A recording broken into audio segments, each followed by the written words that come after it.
Muy bien, continuamos entonces. Entonces, en estos dos métodos, que serían anticoncepciones naturales, no tenemos otra ayuda que no sea la detección de algún signo natural de la etapa del ciclo. Bien, Flor, cuando... ¿Está Flor ya? Me parece que todavía no.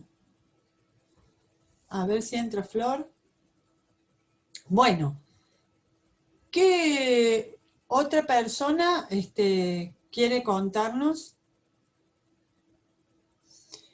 qué sucedió cuando se hizo estas preguntas o los varones cuando le hicieron a las compañeras?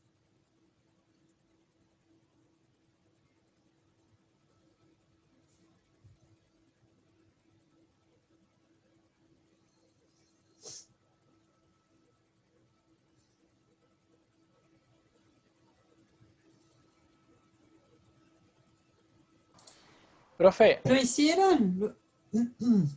tengo una duda. Si lo hicieron, entonces súbanlo por el aula. Sí. ¿Quién habla? Juan Piloti. Hola, Juan. ¿Cómo te fue con esto, con esta consigna? Lo hice, pero me dormí un poco y cuando lo iba a subir ya había cerrado el coso, pero lo tengo hecho. Bueno, Así que, nada, fue interesante. Igual me dio vergüenza preguntar me a, imagino. a Sí, mis compañeras. sí. Pero bueno, sé que es algo, digamos, que, o sea, no debería haberme dado vergüenza en realidad. Pero bueno, yo tenía una duda con respecto a... Discúlpame, Juan. sí. Vos decís me costó. ¿Por qué te costó?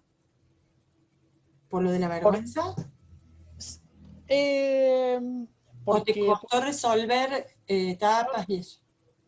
no, no, no, más por el lado de preguntarle a algunas de mis compañeras Y que me después, den y algo de- muy privado de ellas, digamos. claro, y después que te contestaron, ¿cambió eso? Sí, como que lo pasé a ver como algo más rutinario, más normal, qué sé yo. Claro, pasa esto. La idea de esta tarea era siempre las mujeres con lo de las mujeres y los varones, no digo todos, pero como ausentes de esto que es tan natural, el ciclo, y eso también hace que ellos, varones, se desliguen y nosotras también hacemos que se desliguen de esta situación, de los cambios también que sufre el cuerpo y el estado emocional, psíquico de las mujeres. En realidad, eh, la idea era esa, darnos cuenta de que el ciclo, aunque esté en las mujeres, es es de los dos, es de los dos sexos, o sea, los varones tienen que saber qué está ocurriendo con el ciclo de la mujer o las mujeres que tengan a su alrededor. La idea era esa. Sí, y les tiene que haber costado porque justamente eh, llevamos plena cuenta de otras cosas que suceden en nuestro cuerpo, pero no llevamos la cuenta de lo que está ocurriendo con nuestro sistema reproductor. Sí, Juan, ¿qué íbamos a comentar No, yo después? tenía una duda sobre cuando haces el análisis, te piden hacer el análisis en el laboratorio para saber si una mujer está embarazada o no. En el caso, o sea, ¿nosotros somos los que entregamos el análisis o lo entrega un médico?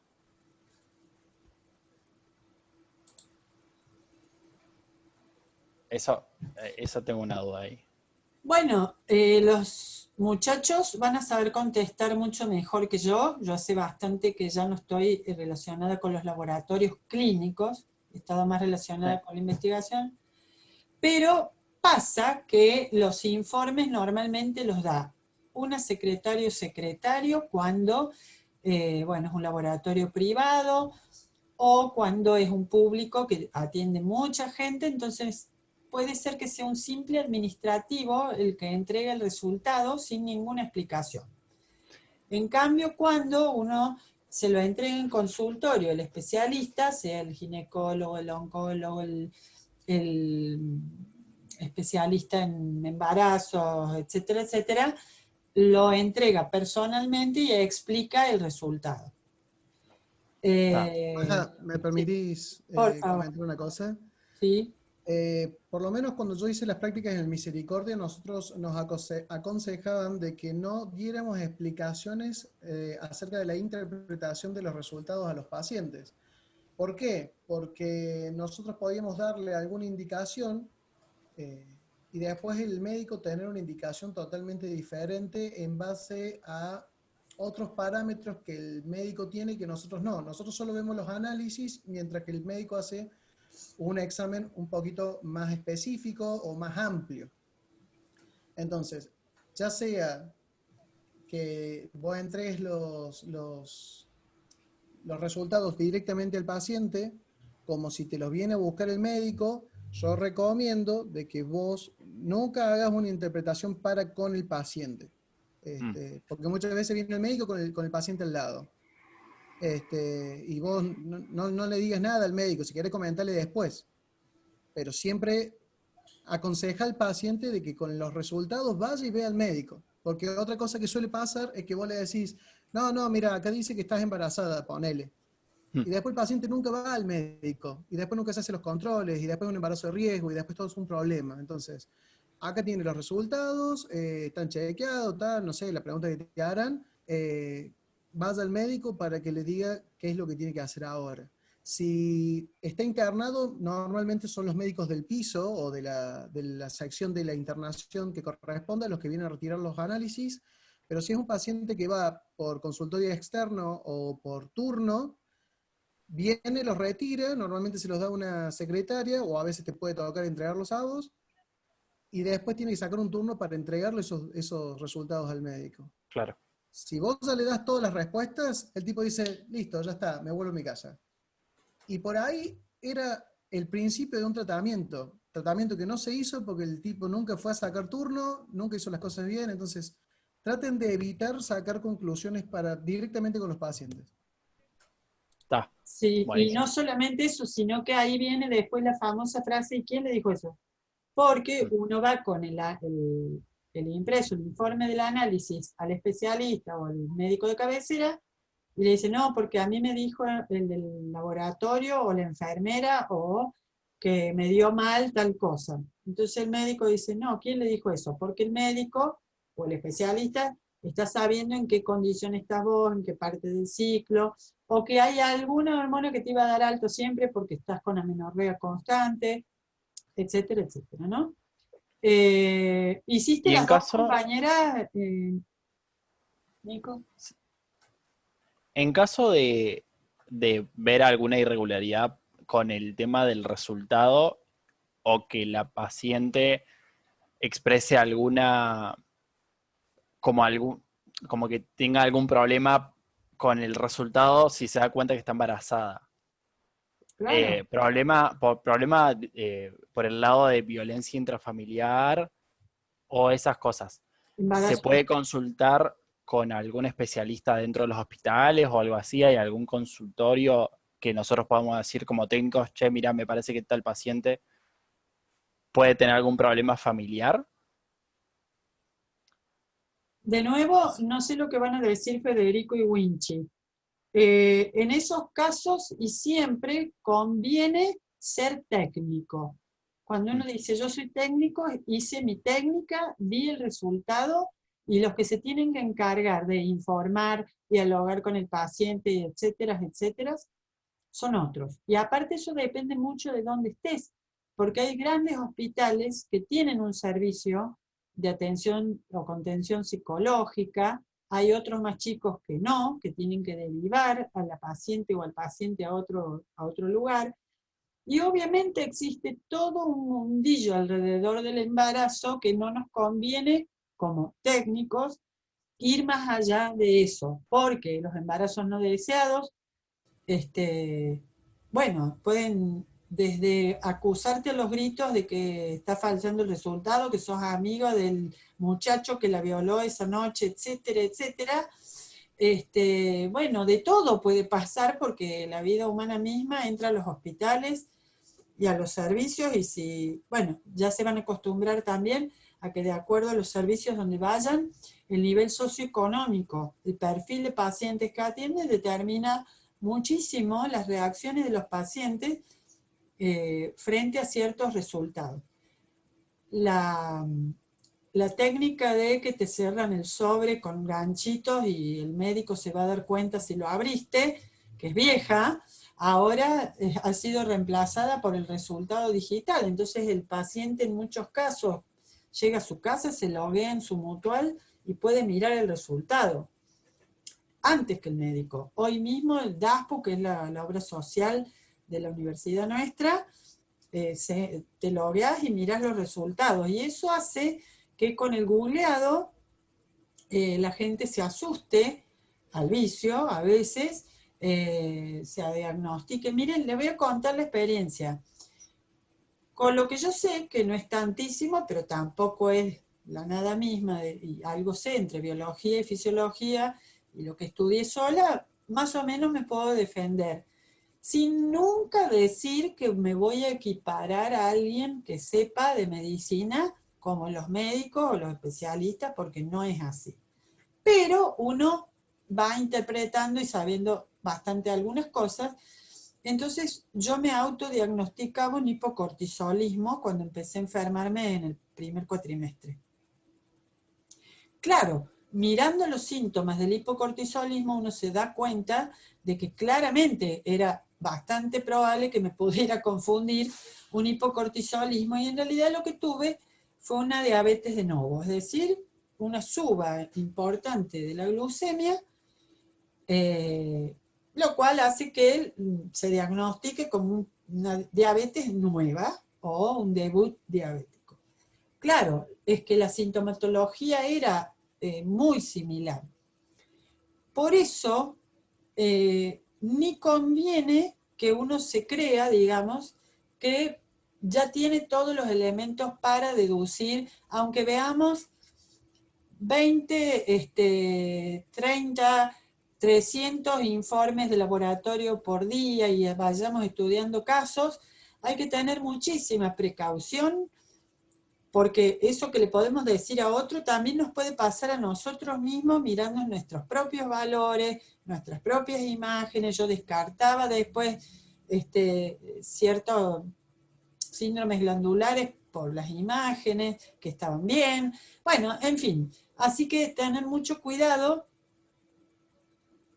El ego inflamado, la egoitis, diría yo, con mucha prostaglandina y tromboxanos y demás, hace que uno intente mostrar en el laboratorio y en todos los ámbitos profesionales que sabe, que no es el temperamento de todos, pero van a encontrar en todos los laboratorios uno más de uno, que son los que se quieren mostrar, que ya saben que hace un año que están y que vos sos el nuevo, y toda esa cosa. Conviene siempre, y van a tener siempre más beneficios cerrando el pico y no mostrándose demasiado. Porque cuando uno se muestra demasiado, está bien. Si sabes mucho, vas a saber mucho. No hace falta que los demás lo sepan. Eso te va a asegurar no hacer mucha macana. Hasta mientras aprendes y haces macana, que es normal, que no sean muchas ni graves.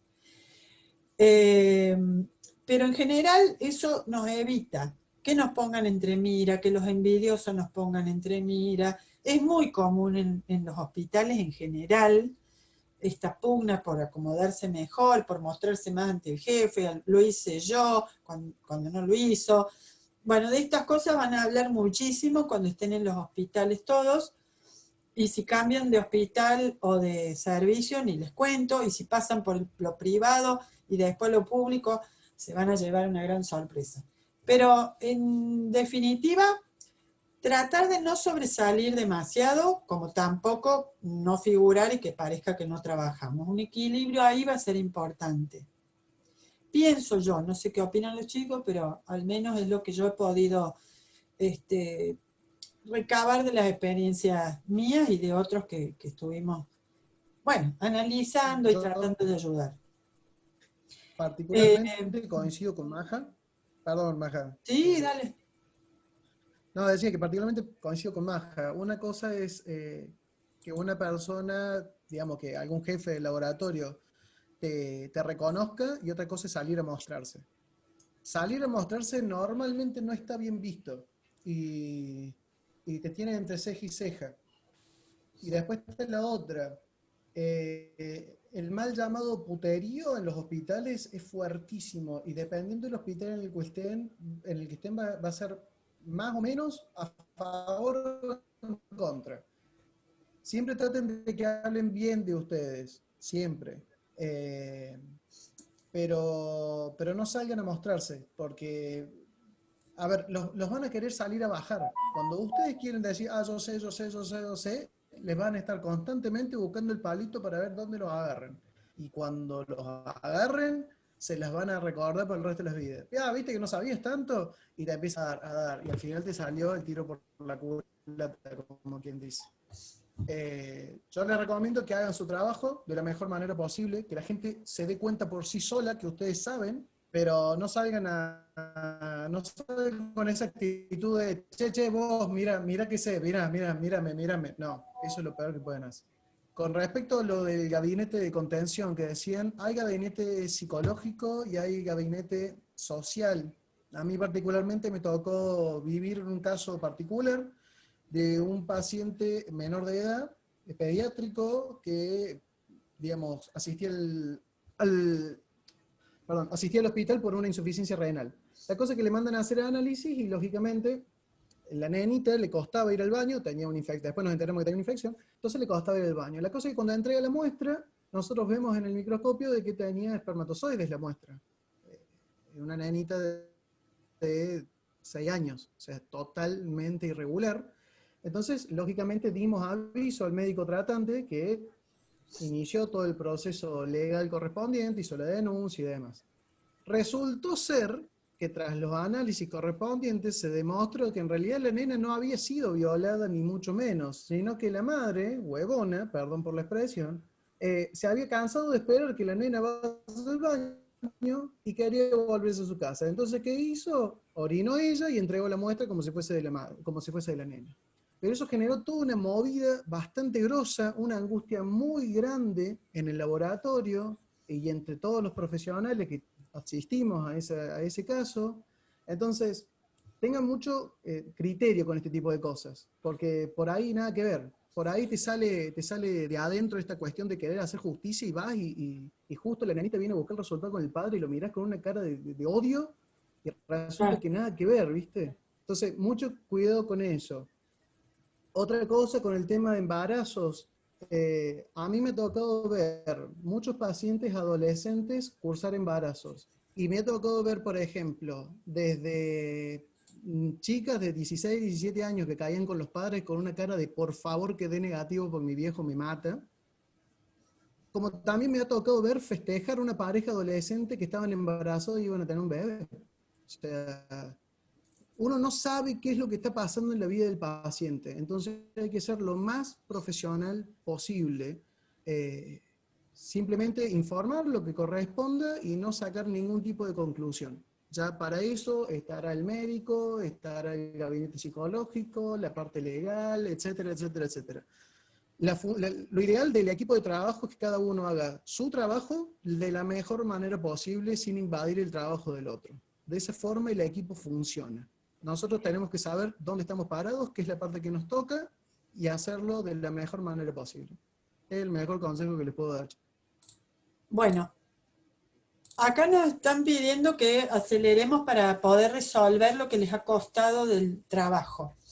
Entonces, sí, entonces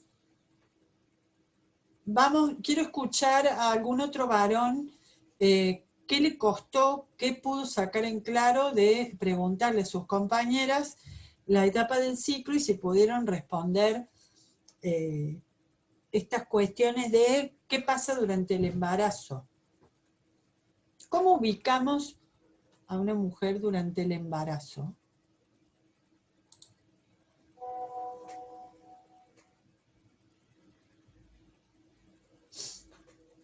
A ver, varones, Cerrando lo anterior, lo que iba a decir era siempre entregar en forma técnica un informe y si el paciente pregunta, esto está bien, esto está mal, decirle que se remita a entregárselo al profesional que lo tiene que leer e interpretar, ¿no? Que ustedes técnicamente le pueden decir, esto estaría más alto o más bajo, pero no puedo yo concluir del informe cuál es el diagnóstico, ¿no? Bueno, ¿alguna otra mujer entonces? Hola, hola. Ya que los varones se me han replegado, excepto Nico. Hola, hola, ¿se escucha? ¿Sí? ¿Quién habla? Hernán Suárez. Dale, Hernán. Sí, no, del trabajo me resultó, bueno, más que nada lo que dijo Juan, ¿no? La incomodidad de hacer una pregunta que no es muy normal, sobre todo ahora. ¿Te Y respondieron dos chicas? ¿Te respondieron? tres, me coincidieron dos incluso con el día me coincidieron, así que tuve que hacer una tercera pregunta. Ajá. Pero bien, bien. Vas perdiendo la sensación de vergüenza o de incomodidad. Perfecto. Y creo que es un tema interesante, sobre todo porque en la secundaria no te suele enseñar del todo bien el tema de los ciclos femeninos y culturalmente tampoco está bien visto que, sobre todo digo desde el punto de vista no de hombres, casi Sí, también sí. varones, y no se hablan de estas cosas. Principalmente lo cultural, lo machista, lo común, una vez cada 28 días están de mal humor. Y ahí cierra la cuestión, ¿no? Entonces me parece muy interesante saber todo esto y sí, la verdad fue cómodo No, hacerlo. claro. Y además porque estamos rodeados o sea, no es un tema de la mujer. El embarazo no es embarazo ella sola. Tal Hay cual. dos que están embarazados esperando un hijo, ¿no? No importa si no se ven más, pero hay dos que están por tener un hijo. Así que es muy importante eso y tenemos hermanas, tenemos madres, tenemos abuelas, generacionalmente genera mucho más prurito hacia atrás, o sea, hacia tías, abuelas, mamás, que hacia las nenas que ahora tienen más naturalizado el tema del ciclo. A nosotras nos hacían hasta esconder que estábamos menstruando, esconder toallitas higiénicas, y etcétera, etcétera. Eh, no se podía ni hablar de que uno había comenzado con la menarca, o sea, en algunas familias ha sido hasta cruel el tema del ciclo. Bueno, les quería compartir, a ver si lo encuentro rápido. A ver acá.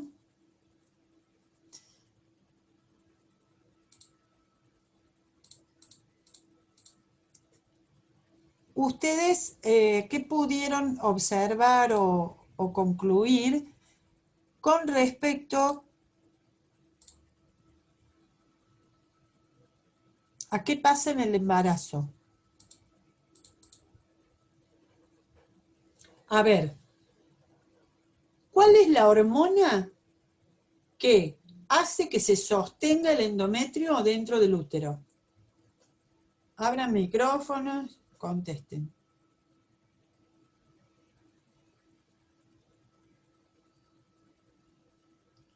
Pregunta fácil que tendrían que contestar casi instantáneamente. ¿Cuál es la hormona que está sosteniendo el endometrio, que no caiga el endometrio menstrual? Progesterona. Bueno, entonces, si nos falta progesterona, perdemos el endometrio y el chico, el embrión, o el feto, si ya pasaron más de 2 meses de embarazo. Entonces, ¿cómo sería el juego hormonal durante el embarazo? ¿Qué hormona va a estar alta? La progesterona, todo el embarazo. ¿Sí? Bien. Entonces,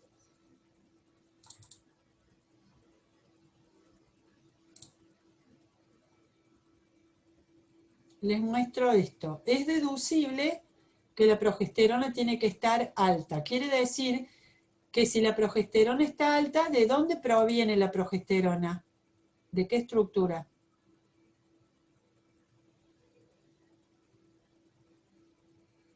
A ver, contesten, abran el micrófono y contesten. ¿De dónde sale la progesterona? ¿De qué órgano? Primero del cuerpo lúteo y después de la placenta. Bien, Luego de la placenta. entonces quiere decir que una embarazada empezó el último ciclo que tuvo, ovuló, mientras se fecundaba en la trompa, estaban el cuerpo lúteo formándose y luego establecido en el ovario. Y ese cuerpo lúteo estaba liberando la sangre de todo el organismo, la progesterona. Ese cuerpo lúteo, entonces, ¿qué vería en el ovario de una embarazada? Que hay cuerpo lúteo que sigue funcionando. Y luego a los 3 meses se va a achicar y va a involucionar a cuerpo albicans porque ya va a haber una placenta formada y la placenta toma esa función de secretar progesterona. Entonces, acá, en esto que les estoy compartiendo, el gráfico nos muestra la progesterona acá abajo, ¿sí? Que en los meses 1, 2, 3 va en aumento, porque claro, cada vez está más grande ese cuerpo lúteo y luego aumenta mucho más porque toma esa función la placenta. Hasta que en el parto se cortan todos los estímulos hipotalámicos, hipofisarios y de placenta y entonces la progesterona cae. A la progesterona le siguen casi con la misma gráfica los estrógenos. Si recuerdan, los estrógenos provenían de las tecas o capa folicular que rodea al ovocito en el folículo ovárico. Pero acá, otra vez, el folículo ya había madurado y empezaron a crecer otros que no llegaron a ovular, pero que quedaron ahí secretando estos estrógenos y luego la placenta también va a liberar estos estrógenos, entonces también van en aumento. Y esta que hace un pico cerca del primer mes y que luego baja, ¿quién es? La gonadotrófina coriónica que en este caso, sacando esa traza o cantidad muy pequeña que siempre existe, la cantidad detectable por la mayoría de las técnicas y test dentro del laboratorio detectan la gonadotrófina coriónica embrionaria. Por eso se llama, y vayan teniendo en cuenta estas cosas, gonadotrofina, o sea, está estimulando a la gónada femenina, al ovario femenino, como si fuese la gonadotrofina hipofisaria, como si fuese una FSH, pero no lo es. ¿De dónde viene? Del corión. ¿Y qué es el corión? Es el aporte que el embrioncito cuando empieza a desarrollarse en el útero hace a la formación de la placenta. Repito, ¿qué es el corión? Es una estructura de células que forma el embrión anidado en el endometrio materno. Esa capa de células llamada corión invade el endometrio materno y forma una especie como de mamelones, ¿sí? Como de chupetes, que se llaman vellosidades coriónicas. Y es el aporte que hace el feto, el embrión, mejor dicho, a las células que de la madre, de ese endometrio, van a provenir de la mamá y unirse con estas vellosidades coriónicas para rodearlas, para bañarlas en sangre materna, o sea que así juntos forman la placenta. Entonces, el corión es la parte embrionaria fetal de la placenta. Y las células que aporta la madre, vasos sanguíneos, células y demás, la parte materna que rodea a estas vellosidades coriónicas y juntos esta estructura inseparable van a ser la placenta. Por eso la gonadotrofina humana se llama coriónica, porque proviene del corión, o sea, del embrión. Entonces, por eso es que si yo busco gonadotrofina coriónica detectable en cualquiera de ustedes no embarazados, no encuentro. O sea, encuentro con una técnica muy especial, como dijo Federico, en muy pequeñas cantidades, pero la coriónica es del embrión. No la voy a encontrar si no estás embarazada. De ahí viene la especificidad de los test de embarazo. Esto era por mes. Ahora, este gráfico es lo mismo, pero por semana de embarazo.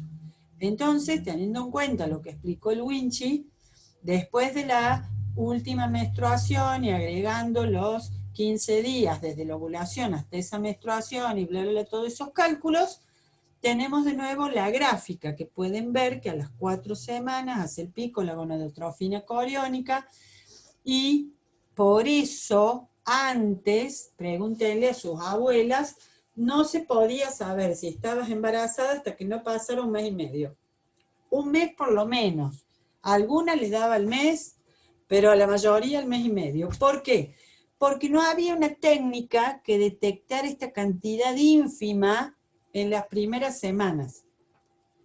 Hasta que vinieron los anticuerpos monoclonales y con las técnicas inmunoquímicas, ahí se pudieron hacer test rápidos para enganchar, digamos, la poca gonadotrofina coriónica embrionaria que hubiera en estas primeras semanas, ¿sí?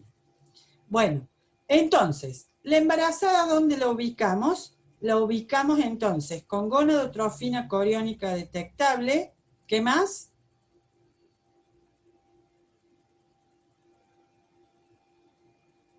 Todo esto es una embarazada, ¿eh? Acá tienen progesterona en esta punteada, gonadotrofina coriónica y los progestágenos, progesterona acá en la negrita. Pregunto de nuevo, entonces la embarazada que tiene, ¿qué perfil hormonal tiene?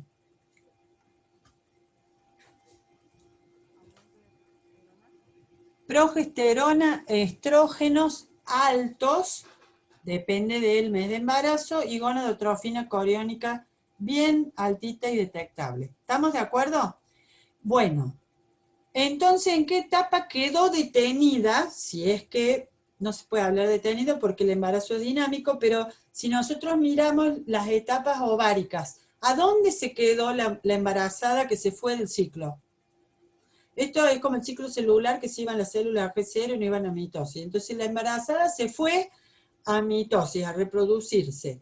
Dejó ese ciclo. ¿Y a dónde se quedó parada cuando se fue del ciclo al embarazo? ¿Está en la folicular? ¿Ovulación? ¿Lútea? Okay. En la lútea temprana a media. Claro, porque se quedó después de ovular, que embarazó, y se quedó con el cuerpo lúteo funcionando. Entonces se ha detenido en una etapa lútea. Muy bien. ¿Se entiende esto, chicas? ¿Sí? Bueno. La otra pregunta es, ¿dónde ubicamos a una mujer menopáusica? ¿Qué era la mujer menopáusica? Abran un micrófono y digan, a ver. La menopáusica también se fue de los ciclos a un reposo, ¿sí? Una detención de los ciclos. ¿A dónde se fue? Profe, ¿A dónde se quedó parada? Nicolás habla. Sí. Yo lo relacioné en la fase lútea tardía. A ver, Como, por lo que decía aquel Silverton, que la menopausia era ovárica y no de la hipófisis, yo lo relacioné así. En la lútea tardía, los estrógenos están bajos. sí. Y el estrógeno lo genera el ovario. Entonces no va a haber nivel de estrógeno para estimular a la hipófisis para hacer La retroalimentación negativa. la retroalimentación negativa para la FSH y LH. Por eso es que la FSH y LH están altas en la menopausia. Claro. Empieza, o sea, puede haber gonadotrofinas, pero que no está respondiendo más es el ovario. El que cesa, digamos, es el ovario. Entonces ya no forma folículos nuevos para ovular. Por eso la menopáusica ya no ovula. Entonces, la menopáusica se detuvo antes de formar folículos que maduren, ¿sí? Pero tuvo su última menstruación, que era el inicio de una etapa folicular, ¿se entiende? Entonces, ¿a dónde queda detenida una mujer menopáusica? Termina la última menstruación y paró allí. No hay crecimiento de nuevos folículos. ¿Se entiende cómo tenemos que pensarlo? No va a llegar a madurar folículos para ovulación, entonces queda detenida en esa etapa donde terminó la última menstruación, en el inicio, digamos, o primera etapa de una etapa folicular. ¿Se entiende? Por eso también los progestágenos, que los tiene que liberar el cuerpo lúteo, ahora van a estar bajos, ¿sí? Y la mujer menopáusica suele tener dentro de los signos, digamos, de menopausia, una sensación o hipersensibilidad al frío, porque claro, las progestágenos dan calor. Ustedes vieron que cuando hay progestágenos la temperatura corporal es alta. La progesterona eleva la temperatura corporal. Entonces, estrógenos bajos, porque no hay suficientes folículos, no hay folículos que estén liberando estrógenos. Por eso, en la mujer menopáusica vienen todos estos signos de falta de estrógenos, que son muy típicos. El acaloramiento por los progestágenos, por más que haya pocos, sin estrógenos. Debilitamiento del cabello o de la piel, ¿sí? La falta de acumulación de grasitas, digamos, en los muslos, en las caderas. Bueno, los cambios en el sueño, hay muchos cambios también en la capacidad mental, a veces de la memoria, ¿sí? En la circulación, que trae frío en las manos, en los pies, en fin, todos signos propios de la detención de los ciclos ováricos. Pregunto ahora, muy lindo, cada vez que hablemos de algo de reproductor femenino, si hablamos del útero les vamos a preguntar de ovario. Si hablamos del ciclo en ovario les vamos a preguntar de útero. Entonces la pregunta que sigue ahora sería, muy bien, chicos, ¿y qué pasa en el útero de la menopáusica?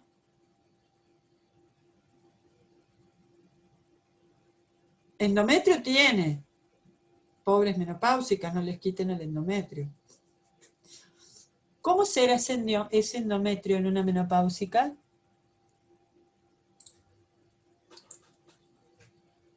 A ver, ¿se animan ahí? Endometrio delgado. Un endometrio delgado, no muy vascularizado. Muy bien, muy pequeñito, con las células basales y algunas que otras capitas, pero no entra en la capacidad, en la etapa proliferativa, o sea que queda como cuando era niña, digamos, antes de que aparezcan la FSH y los, si bien digo, los estrógenos a hacerlo proliferar. Entonces, es un útero con un endometrio fino,